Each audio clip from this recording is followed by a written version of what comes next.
Hi guys, it's Bazza here from Living in Beta. Potterheads, your calls have been answered. Hogwarts Legacy has landed. Grab your wand, practice that swish and flick, and dive into the wondrous wizarding world with us.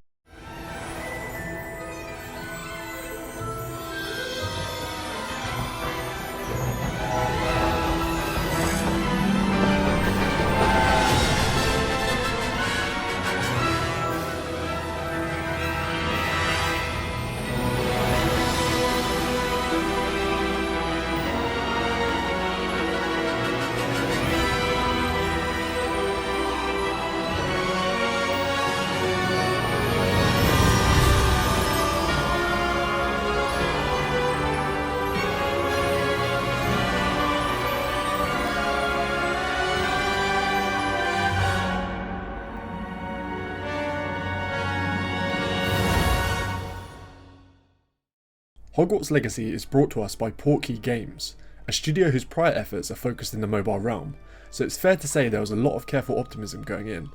Players will be creating their own witch or wizard and delving into the wizarding world as it was around 100 years before Harry's first adventure.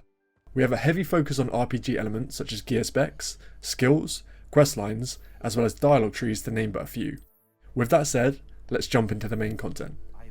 The journey begins with an introduction to our character, alongside their mentor, Professor Fig, as well as George Osric, a chirpy, amicable wizard with a desire to understand the secrets of old magic. In Osric's possession is a curious artifact which appears to activate in the presence of our playable character. Things quickly go sour though, as a dragon attacks your carriage, which sees you and Fig hurtling towards the ground. A last second Accio charm allows Fig to grab the mysterious object, which turns out to be a portkey, and with that, the adventure begins. Our overall story looks to be centred around the playable character understanding their link with old magic. This includes preventing a power grab by those who wish to use it for ill intent, namely our main antagonist, the Goblin Ranrock. I was right. Ranrock. Seems my reputation precedes me. I was beginning to think no one was ever going to visit Rackham's Vault. The opening sequence does a fantastic job of replicating the keen sense of wonder the books and films managed to achieve, whilst also matching the overall tone well. Even on the performance and HFR performance modes, the world looks stunning, striking a balance between whimsical vibrancy and brooding darkness. This technical prowess is on full display in the initial area you explore, giving you pause to stop and stare at the vista every so often.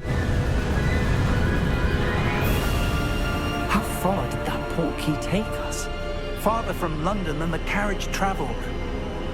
We're somewhere in the Scottish Highlands. So, those ruins. Do you think the portkey was meant to lead us there? I do. Character models look great, with a high level of detail in the facial features and clothing, although the facial animations can be slightly wooden in certain scenarios. Given the amount of dialogue needed in RPG-style games, it's usually something which needs to be sacrificed. Players can build up their own knowledge of the wizarding world by casting Revelio on key objects and locations. This will provide a new entry in their field guide, which provides a chunk of experience as well as information to boost game world knowledge, a good way to allow the curious player to seek out more detail if they desire. Side quests are present and help to bolster the world, complementing the main questline by providing opportunities to learn more backstory or simply interact and build relationships with other students, teachers or characters. Some early game side content had me figuring out a rudimentary puzzle door to obtain some goodies, whilst another had me chasing down rogue parchment for a fellow student, firing off Accio charms in an attempt to collect them all. Good opportunities to get comfortable with the controls and systems. Initially, you'll be limited to the grounds of Hogwarts, however as you progress the main quest, more areas will open up to you. The castle itself is teeming with life. Watching students hurrying to classes, or catching Peeves pranking an unfortunate passerby helps to build immersion. I think it's fair to say from our initial time with the game, we're excited to see how the story and world evolve as more content opens up to us. Very good everyone, that's enough of that. Jumping over to gameplay, Hogwarts Legacy sits comfortably within the third-person action RPG realm. Players will be able to take part in duels, traverse the world on mounts or brooms, as well as mould their witch or wizard to meet their wants. Starting off with combat, players will primarily be using utility spells to create chances to go on the offensive, as well as using Protego for protection and stun opportunities. For example, you could use Protego to block an incoming attack, follow up with Stupefy, and switch to basic attacks to finish off the combo. An early combat section serves as a tutorial, introducing the player to these concepts.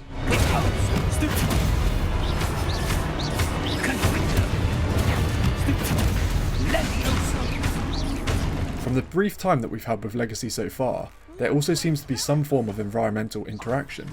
An early boss encounter allowed us to fling barrels into an angry troll. On balance, the combat feels smooth and free-flowing, providing a satisfying transition between the arsenal of spell types, gradually introducing you to different aspects of the combat so as not to overwhelm you. Traversal, whilst initially being limited to walking, running and fast travel via the Flu network, does eventually open up to allow for traversal via mount or broom. It's unlikely that you'll want to rely on the fast travel early, as the castle is open for you to explore and find valuable loot in the form of better gear, currency or secrets. Vital for ensuring your early character progress is maximised. As previously mentioned, exploration is also complemented by the field guide, allowing you to build world knowledge while also gaining that sweet XP. We've devised something extraordinary to ensure your success. Here you are. Unfortunately, customization options are disappointingly limited in terms of the character creator. It ticks the basic boxes like hair and eye colour, face shape and blemishes or scarring, but sliders for facial features are missing. It leads to a fairly generic looking character. I will say props to Portkey Games for making the base models look good in cutscenes, and not scam you by providing some terrible lighting in the character creator. I'm looking at you, Dragon Age. There also seems to be some weird layering on the character voices. I chose the first slider to the left for my voice, and it sounds almost like an AI has changed the vocals to meet this criteria, similar to the system present in Watch Dogs Legion. I seem to have a knack for dueling. In contrast to this, it's a great inclusion to allow customization of rites of passage in the wizarding world, namely the wand. Being able to choose the core, length, wood, grip and colouring helps to strengthen the bond you have with your playable character. Key for RPGs to flourish. As well as this, you also have your clothing, which serves as your gear. The options are pretty diverse and seem to cater for multiple tastes. Hats, scarves, glasses, gloves and robes being some examples. You can of course go down the aesthetic route, sacrificing stats, use a mix of both, or wear what provides the best possible stats at your level. Side quests and side content seems to be prevalent throughout, allowing for the player to divert from the main quest and explore more of the world. Hogwarts Castle being the behemoth that it is, we're hoping to find many secrets and wonders within its walls. No doubt events like Quidditch, Wizard's Chess amongst others will serve as great additional content. Shifting to performance, we played Hogwarts Legacy on PS5, utilising high frame rate performance mode. This seems to only be available on specific screens, providing a variable frame rate above 60, hovering around 60 to 80 depending on the area. It's cool to see the performance options becoming more varied on consoles, which have traditionally been locked down to one mode. We didn't encounter any slowdown or stutters during our initial playtime. However, there were some noticeable visual glitches, mainly in the form of model clipping or the physics engine deciding to do its own thing. Given the scope of the game, as well as the studio's lack of prior experience, some of these issues are forgivable. We just have to hope we don't encounter any hard resets or game-breaking bugs going forward. Unfortunately, the same can't be said for PC. PC players seem to be encountering more issues with performance, from dropped frames, stuttering, and even crashing. PC ports can oftentimes suffer, lacking optimization or polish, so let's hope future patches can iron out these issues. Finishing up with price, we chose to purchase the deluxe edition of Hogwarts Legacy due to the 72-hour early access, setting us back £74.99. The standard edition sits between £60 to £65. As with most new releases, if you're happy to wait a couple of months, you'll likely make a comfortable saving as the initial retail price drops off. Of course, that's easier said than done when you're itching to jump on a new game. It's okay, we get it. For those who are new here, we use a unique system for our recommendations. This from worst to best is Keep the Receipt, a game which failed to live up to expectation and isn't worth playing. One Night Stand, a game which could be worth a dabble if there's nothing else in your backlog that takes your fancy. Frequent Fallback, a game which is decent enough to return to once you finish playing your most anticipated titles. Pulisiki, a game which is so good it's worth the guilt of faking illness to get a day off work.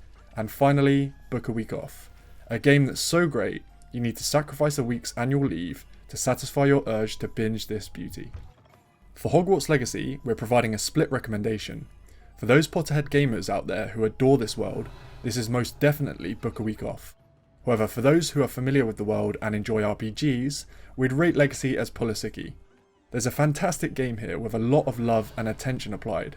However, some teething issues and performance problems hold it back slightly. Again, potentially forgivable given this is Portkey's first attempt at a game of this scope.